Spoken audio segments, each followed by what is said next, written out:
அம்மா நீ படித்து பெரிய ஆளாகணும்பா.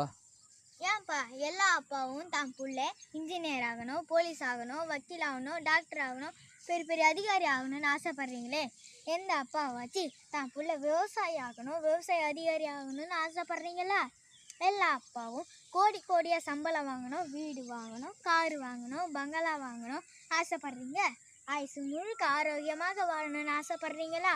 கோடி கோடியாக சம்பளம் வாங்கணும்னா உயிரோடு இருக்கணும், உயிரோடு இருக்கணும்னா உணவு வேணும், உணவு வேணும்னா விவசாயம் வேணும், விவசாயம் வேணும்னா விவசாயி வேணும். அதிலும் இயற்கை விவசாயம் தாங்க செய்யணும். அப்போ தாங்க ஆரோக்கியமாக வாழ முடியும். விலை உயர்ந்த கார் வாங்க ஆசைப்படுறீங்களே, நல்ல உணவு வாங்க ஆசைப்படுறீங்களா? ராக்கெட்டில் போனால் கூட ராத்திரியான பசியுமேங்க, அதுக்கு எங்கெங்க போவீங்க? அதுக்கு விவசாயம் தானேங்க பண்ணணும். 1G 2G 3G 4G 5G 100G எத்தனை ஜி வந்தாலும் கஞ்சி விவசாயி தாங்க ஊற்றணும்.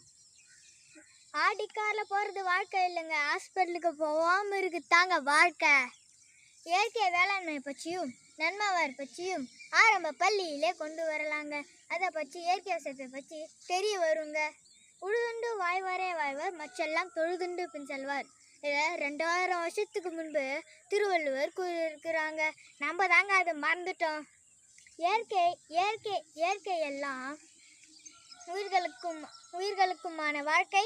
இயற்கை நமது மூன்றாவது கை. இயற்கை விவசாயமே நமது வாழ்க்கை.